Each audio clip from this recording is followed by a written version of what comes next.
Hi there, come on in. I'm Fred Trost. You're watching The Practical Sportsman. It's Thursday night, January 24th, the year 2002, and I'm in a panic here. I don't know if I'm even sitting in the right spot in front of the camera.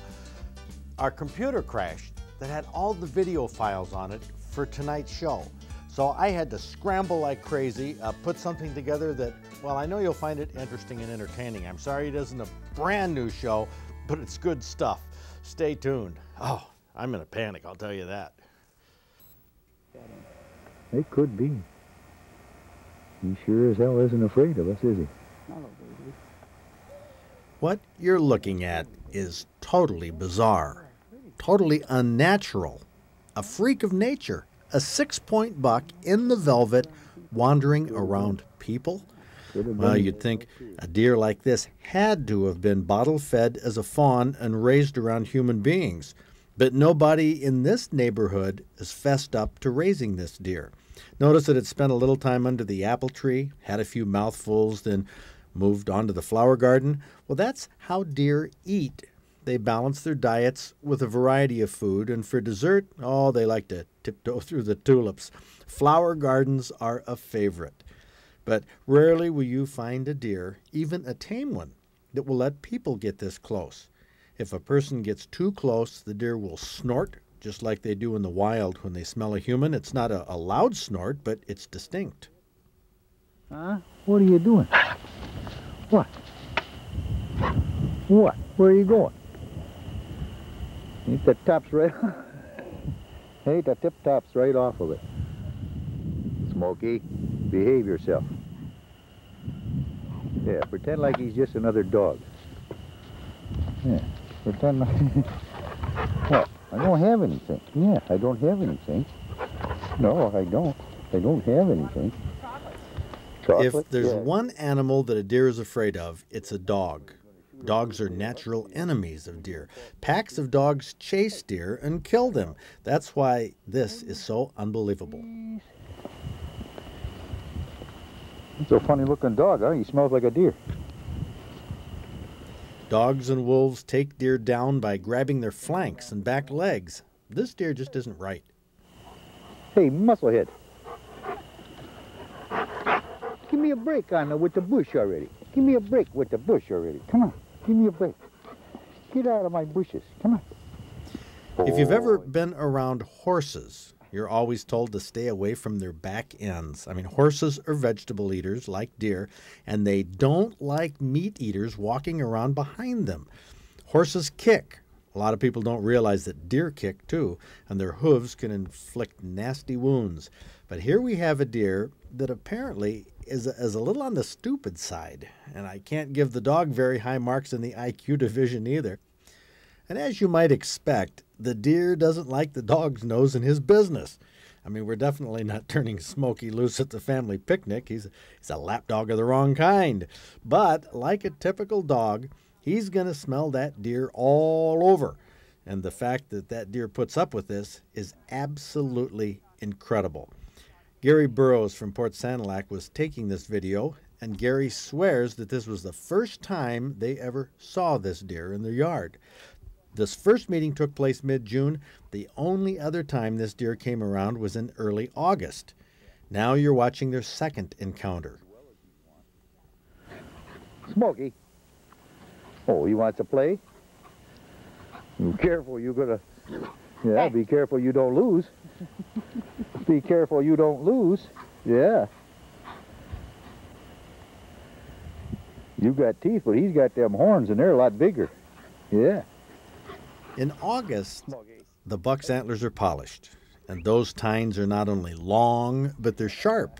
Please, if you're inspired by this tape to go out and play with a deer, don't. I'm serious. This is dangerous, especially with a buck. Don't think that deer are being playful. In the fall, as they head towards breeding season, they can snap like a twig, vault into a lightning-fast attack with their antlers. Every year, somebody gets gored by a pet deer. Smokey is fast. He can probably get away, but little kids? Well, that's another story. Now, Gary Burrows said this deer only showed up twice during the summer. He grabbed his video camera both times, and the result is a few minutes of footage that's as strange as you'll find in the animal world. The behavior of the deer is bizarre, totally unnatural, very unpredictable, and largely unexplainable. But aberrations do occur like this among wild animals, but chances are somebody has an illegal pet deer that sometimes sneaks out to play.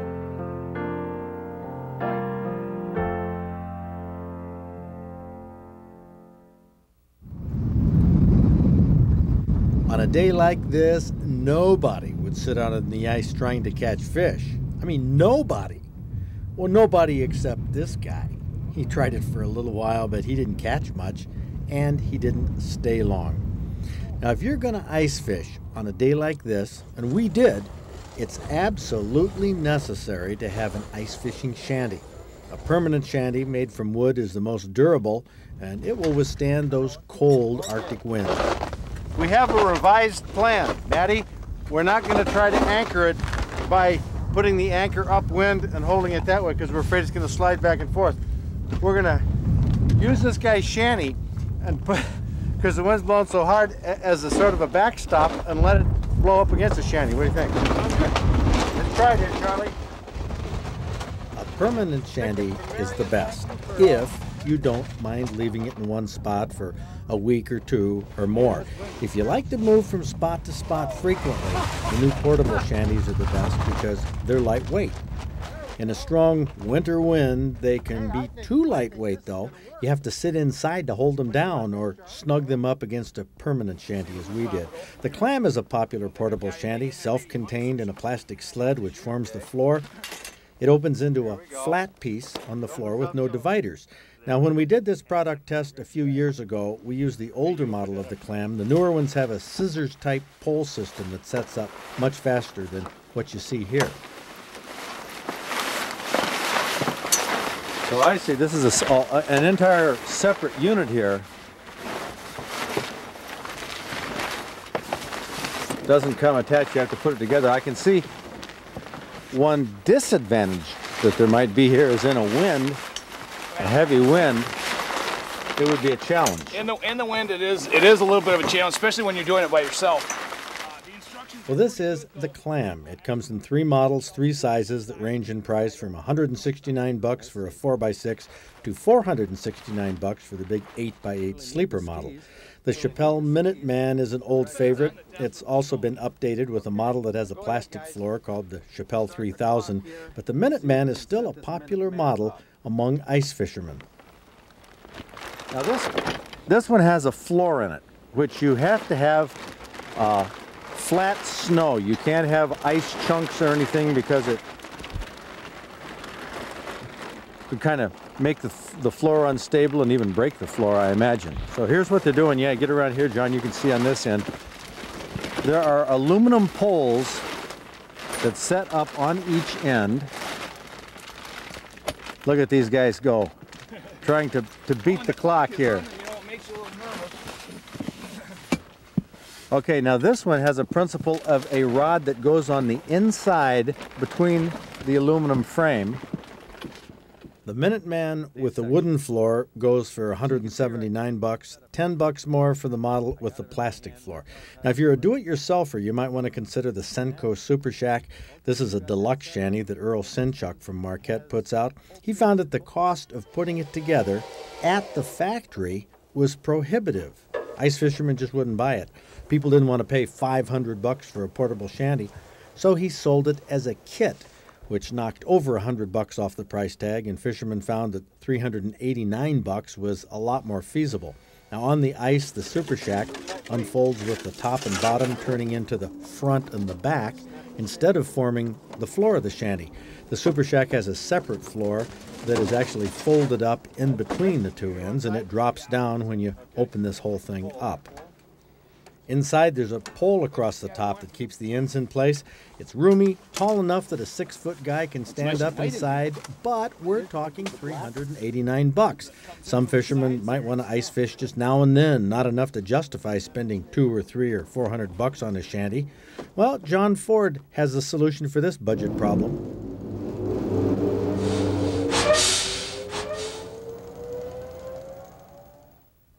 So the question is it possible to build an ice fishing shanty for under 50 bucks? Well, you bet it is. Joseph Thompson from Royal Oak sent us these plans in the January issue of the Wilderness Journal.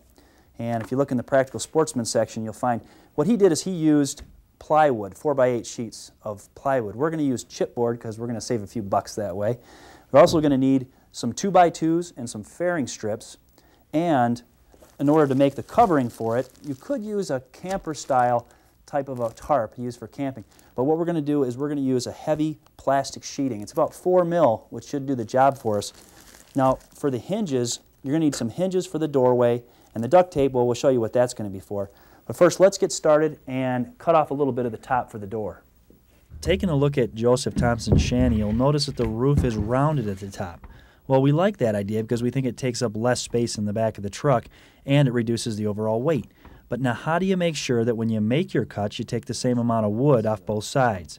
Well, on our 4x6 piece of chipboard, you want to measure in 2 feet from the side of the board and then measure 2 feet down from the top. With a felt marker attached to a 2-foot piece of string, draw a semicircle around the top of the board.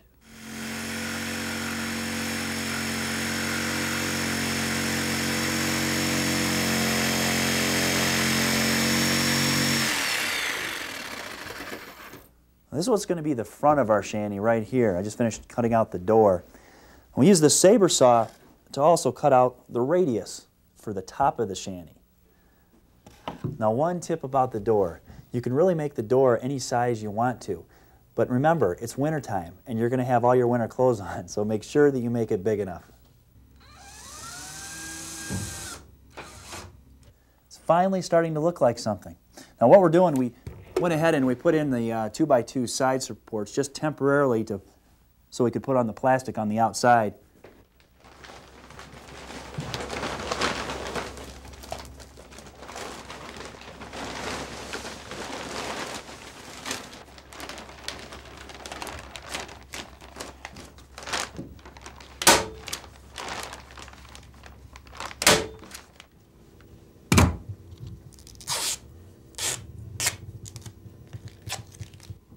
I used a utility knife to cut off all the excess plastic here, but I'm a little concerned that this plastic might tear. So what we're going to do is use a piece of duct tape on here, and if you look very closely at this, you can see it's got webbing throughout it.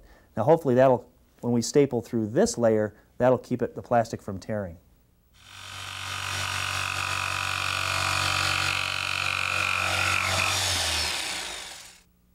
Inside our shanty here, this pole in the center is temporarily screwed in the sides just to keep it so we could put the plastic on the top. But ultimately what we want to do is to be able to collapse this whole thing down and put it in the back of a truck.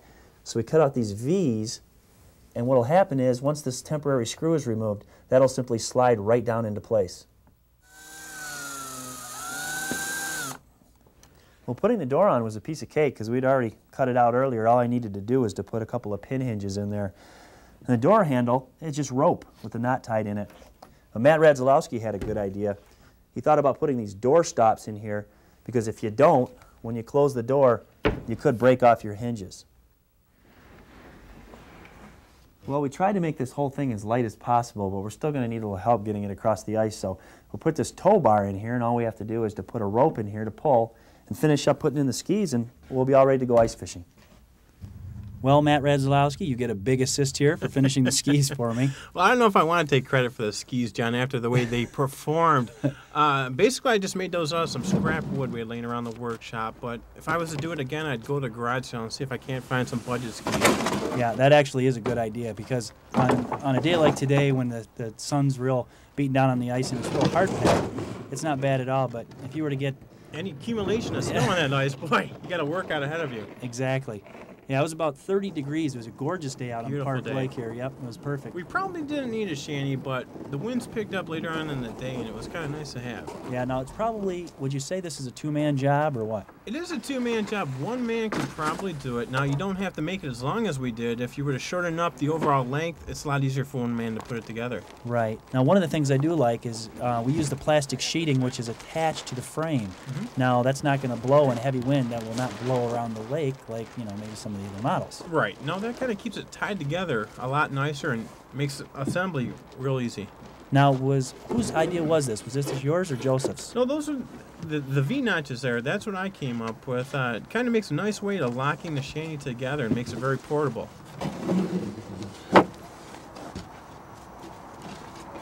All set. Ready to go.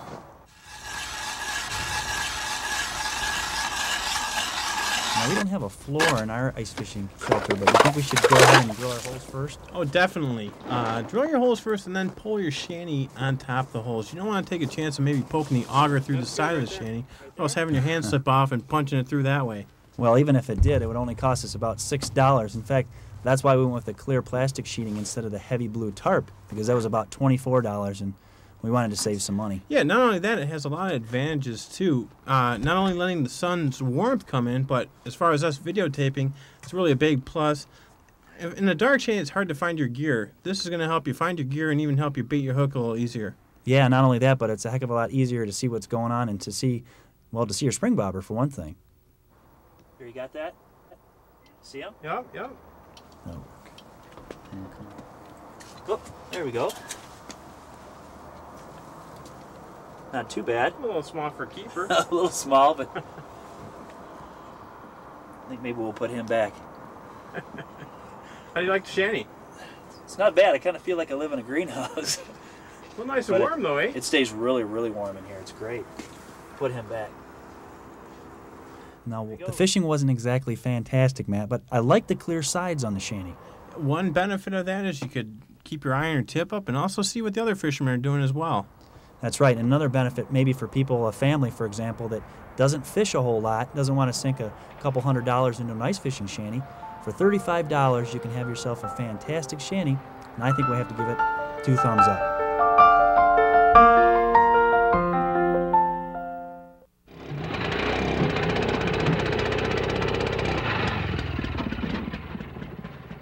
This is the kind of walleye they pull from Saginaw Bay in the winter. 10 pounds, 2 ounces, jigging a Swedish pimple, caught on January 24th by John Lamar from Bay City. Winter is the time. Huge crappie. A lot of them are caught during spawning in June, but John Strakota from Elsie pulled this 16.5-inch crappie from Gratiot County's Rainbow Lake. That was the end of January. Crappie prefer minnows, and that was the magic bait.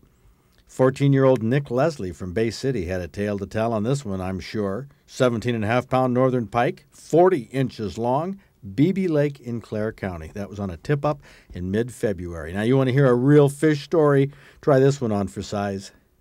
Jackson County, a mill pond, and this bass, 2 feet long, 10 pounds, 1 ounce? Yow! Big one. No kidding.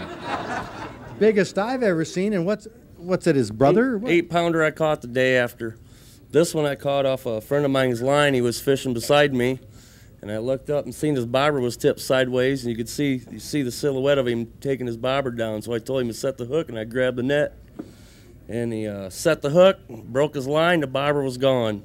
He says, "Well, let's get the boat." I said, "You're not going to chase that bobber around the lake." I grabbed a Rapala, threw it in the path of the bobber, snagged his bobber, and brought it in. 15 minutes later. Holy cow. What a deal. What, Liberty Mill Pond, what is that, public water? Or what? Yeah. Public water. This has got to be, Offshore. I No boat. I can't recall how this stacks up in records, but in recent history, I can't think of a bass that's been taken anywhere near this size. Remarkable. I love it. You're a hero, aren't you? Way to go, man. Well, Philip Brunner from Hanover, we know the technique. Snag that bobber. You got it. That's all there is to it. Congratulations, man. That's awesome. Barbara Conklin from Fairborn, Ohio, does wonders with pheasants. And this year, she prepared a tasty-looking Mandarin pheasant dish garnished in an award-winning way. Well, it's a variation on stir fry using pheasant and mandarin oranges and zucchini squash and ramen noodles. Ooh, very inexpensive but tasty part Yes, of the dish. my kids like ramen noodles, and I understand you do Yes, too. I do too. And it's got peanuts in it to add a little crunchy flavor to it. Mm-hmm. And it's very quick and easy to do. But the garnish around the outside, that You told me that was acorn squash? Yes, it's acorn squash sliced very, very, very thin. and How do then- you slice it like that? Do you have little? Did you buy one of those machines with an 800 number? No, you have a meat department do it. They slice it real thin for They you. do. I'll be darned. Well, that looks terrific. Thank you. Take a look down there. Roses and different flowers in that dish. I don't know. It's going to be tough. You guys want to eat them or just leave them be? I say eat them. I say eat them. Eat them. Okay. Better dig in. Oh, you better stand back when you ask this judging panel to dig in. Better, yeah. I mean, they really go after it in a big way. Remember, this is a 4th category. This is the 8th recipe that they've eaten in a row. They are getting full. They're having a good time. But now it's time to settle down and render their decisions. And it was tough. Well, they've looked at it. They've stared at it. They've pawed through it. They've oohed and awed. They've tasted it. They've eaten lots of it. And now they're back to the beginning. Pondering, oohing, awing. I guess it doesn't matter where we start. You guys are just shuffling your cards back and forth. Have you I come tell to you, a this firm... recipe category could have gone either way, but the pheasant crab edged out the mandarin pheasant, but it was a tough call. I guess, we've said it before, they're all great recipes, and that's why they're here today. This is probably the hardest one of the night for me. Is that right? Oh, yeah, honest, and wholeheartedly, it is the hardest for me. The mandarin pheasant was very, very good. That would be something very quick and easy, actually quick and easy to do. The special touch with the fortune cookie, I think that's great, and she, took her time and she made these little ones for us. That would be fun to do with It a was a meal. lot of fun. Oh, I bet the kids would love it. Yeah. You could, hey, what's yours say? Oh, I got to clean my room today. That's getting 2 jobs done at once. But I think what I'm going to have to do is go. Well, the judges leaned towards the pheasant crab because of the unusual presentation. We had that recipe on the show a couple weeks ago, but really, your pheasant cooking repertoire wouldn't be complete without this dish, the elegant mandarin pheasant. I hope you enjoyed this program. Next week, it's going to be a brand new show, brand new footage. Be there. I'll see you then.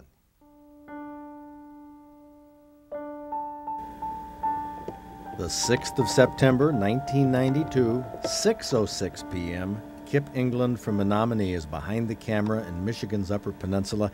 In the past 3 years, he's hunted a little but videotaped a lot of black bears, and this is one of the biggest. The way it sniffed the air and looked right toward the camera, Kip wondered if that bear wasn't smelling the blood of an Englishman. Sort of put a chill up his spine. Kip wondered if taping this bear at this distance was really that good of an idea. But one thing's for sure, a fat black bear like this with a sleek coat of fur isn't as likely to be trouble as a bear that's thin, hungry, maybe been whipped in a fight. Those are the kind of black bears that you have to really be careful of. It's interesting to see how bow-legged the front legs are on a black bear. At first glance, you wouldn't think a bear could run very fast, but they can sprint at 30 miles an hour. That bear could be in the blind with the cameraman in the matter of 2 or 3 seconds, and Kip knows it. Time code on the video jumps to 6:21 p.m., which means that the bear had been on the bait pile for 15 minutes. It was now lying down. You can see its breath as it eats. Now, Kip wasn't as nervous now because the bear seemed content to eat. Flies buzzed around its face. If you've never been close to a wild bear, ooh boy, they smell. But from a distance, they look cuddly and friendly. Keep that distance in mind, though. Up close, that bear would neither be cuddly nor friendly, but they are fun to watch.